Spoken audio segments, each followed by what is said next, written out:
All men and women have in them, without knowing it, an enormous reserve of strength and energy, much of which remains unused. If these forces are not consciously channeled and constructively utilized in some form of physical, intellectual, or artistic work, then, like milk which turns sour when left standing, these forces will turn negative or even become destructive. This can often be seen in many children and adults. For special reasons which may not be comprehensible to the ordinary man, life always procreates in an excess of abundance. But cosmic laws demand that nothing in the universe must remain static, unused, or be wasted. When unproductive, these forces will, depending on the person's type and temperament, either go inwards, acting against the man himself and eventually destroying him without his being aware of it, being used up in worries, anxieties, and restlessness, or they will flow outwardly in sensuality, propagating tensions and strife around him, and even on a wider scale, in engendering wars. These extra energies in man are destined to be utilized for his spiritual quest and struggles, as well as to adorn the world with the beauties of great artistic creations. Most states of depression, negative emotions, and sensual desires are generally indications of unused energies. A vigilant aspirant should immediately recognize these symptoms when they arise in him and try to give his forces a positive and creative outlet before they turn rancid and seep through his being, secretly flooding it with destructive thoughts and feelings. Similarly, there are different levels of consciousness in the universe, from the highest to the lowest, and man carries these two extremes hidden in him. A wise and heedful aspirant will carefully watch over and protect his forces from being stealthily drawn away from him, wasted in negative emotions, futile imaginings, and unprofitable activities. However, if on certain occasions the aspirant finds himself in a disturbed, restless, or depressed mood, and for some reason or other he is unable to muster the strength to disengage himself from it, then, before this state gathers too much momentum in a downward movement and increases its hold on him, it is better that he leave his room and take up another form of spiritual practice while walking outside. A form of spiritual practice which he should in any case always do whenever he happens to be out of doors. The difficulties he will have to cope with in this exercise will help him to see better the imperative need there is to remain in a state of self-recollectedness in action also, and not only when quietly meditating behind the walls of a monastery or in his room. For even though he may be able to withdraw from outer life for a certain time, sooner or later he will be made to leave the protection of his seclusion and share with an agonizing humanity the fruits of his spiritual harvest, which must not by divine law be kept for him alone. This important new exercise mentioned above consists in concentrating all one's attention on the soles of the feet while walking in the street. Generally, when a man is out walking, he is never present and aware of himself in the manner in which he should really be. He will be greatly assisted in his efforts at remaining present to himself in this exercise by feeling the soles of his feet each time they touch the ground. It will be expedient for the aspirant not to venture upon such a difficult and unusual battle without some inner preparations first. Otherwise, he will either forget to do it most of the time, or he will not have gathered in him the necessary strength and determination to maintain such a tenuous struggle. Instead of letting his mind wander aimlessly in vain reveries, he must make it a habit always to occupy his attention in this important work with the utmost of his sincerity. This special work should not be given up because of the strong resistance the aspirant will encounter in himself at first.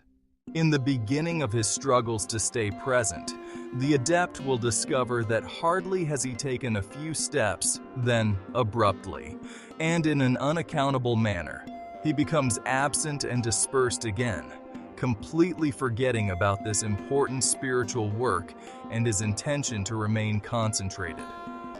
2 or even 5 minutes later or longer, he will be just as surprised when suddenly, as in a flash, there is a strange, inexplicable, and very rapid inward movement which takes place in him, the significance of which he may not appreciate nor understand at first, and he has come back to an awareness of himself again. At that very instant, he will realize that not only had he altogether forgotten about this exercise, but that what is even more curious, in an incomprehensible way, the knowledge and feeling of his existence had been strangely obliterated at the same time. He was mysteriously swallowed up and, so to speak, died in this state of self-forgetfulness. The aspirant must take particular care not to become irritated and intolerant with himself each time he loses the thread of his attention in this manner. He should patiently and persistently begin again with even greater determination, fixing his attention on and feeling the soles of his feet as they come down and touch the ground. Through this way of working, he will, among other things, also start to know himself as he is.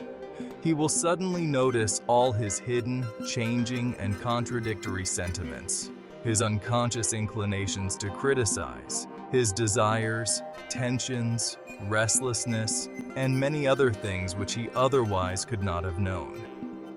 If the aspirant finds it too difficult to maintain a state of self-collectedness during this exercise, then he should try aiming from one tree to another, without necessarily looking at them, as an additional support while keeping his attention fixed on the soles of his feet. If there are no trees about, then any other object will do, but he should gradually increase the distance between them every day, until he can finally drop this additional prop altogether. It is this mysterious movement towards oneself that the adept must arrive at clearly perceiving and understanding.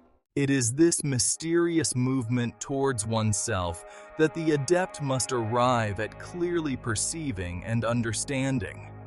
However, this comprehension should not come from his intellect, but through his feeling and intuition.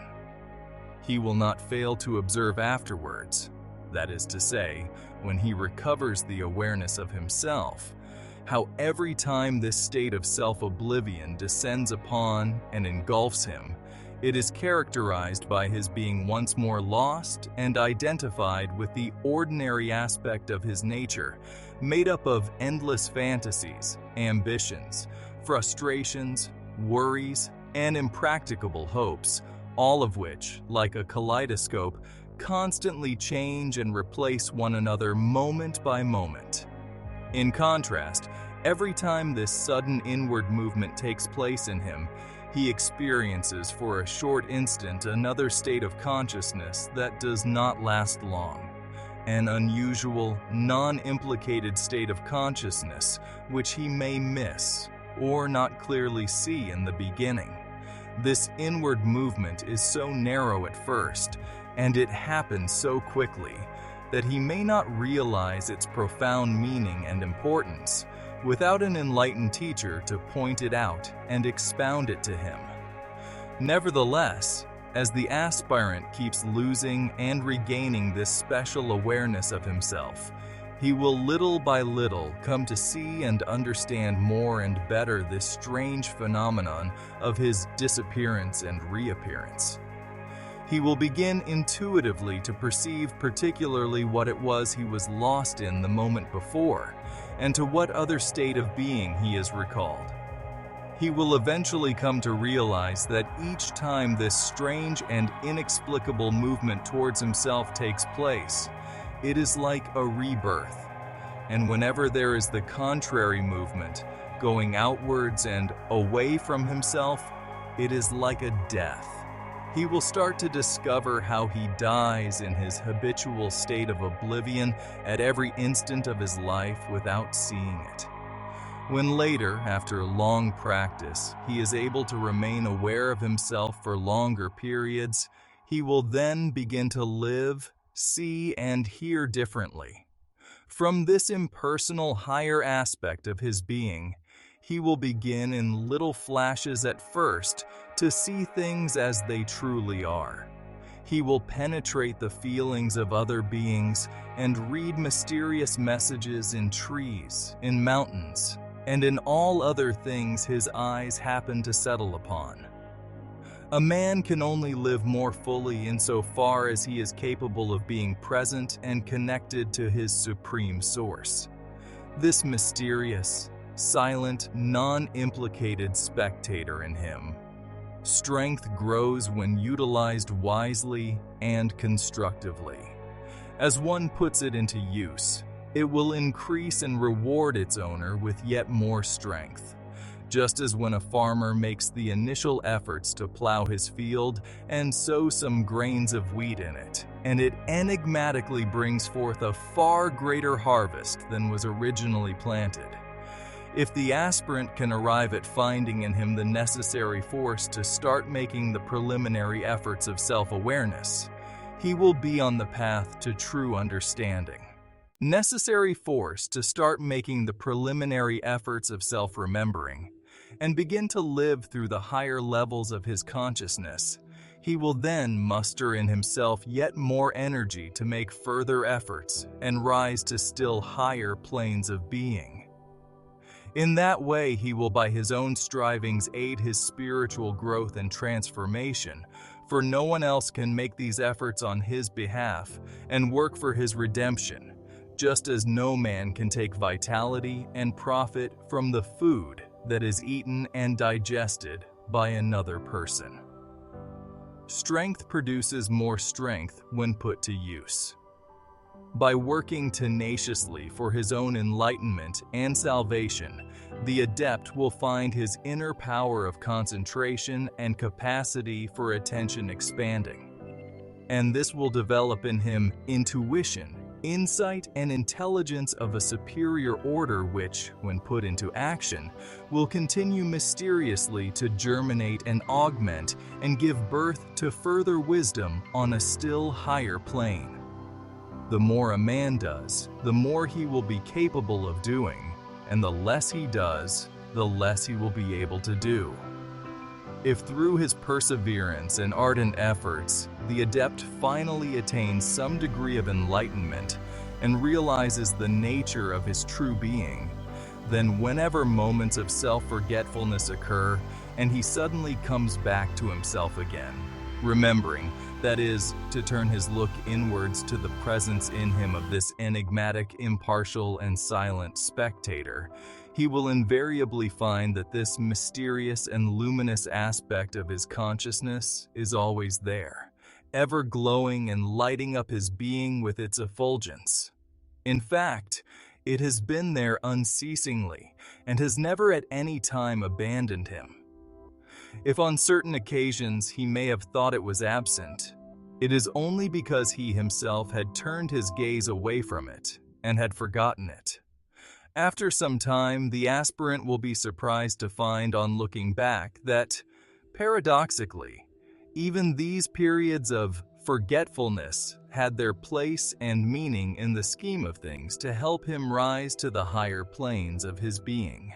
After some time, the aspirant will be surprised to find on looking back that, paradoxically, even these periods of forgetfulness had their place and meaning in the scheme of things to help him rise to the higher planes of his being.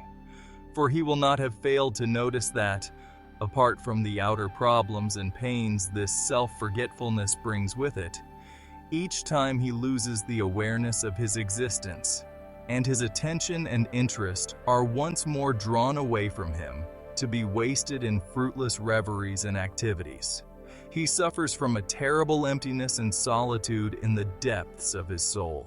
For he will not have failed to notice that, apart from the outer problems and pains this self-forgetfulness brings with it, each time he loses the awareness of his existence and his attention and interest are once more drawn away from him to be wasted in fruitless reveries and activities. He suffers from a terrible emptiness and solitude in the depths of his soul. He will then begin to see clearly that the only moments he is truly conscious of existing and has a feeling of the fullness of himself are the moments when his look is once more turned inwards towards the light of his higher nature. Afterwards, he will find that whenever he sinks again into his habitual state of oblivion, it will not be a state of such total forgetfulness as before, because during such moments he will experience a curious and unaccountable feeling of being ill at ease.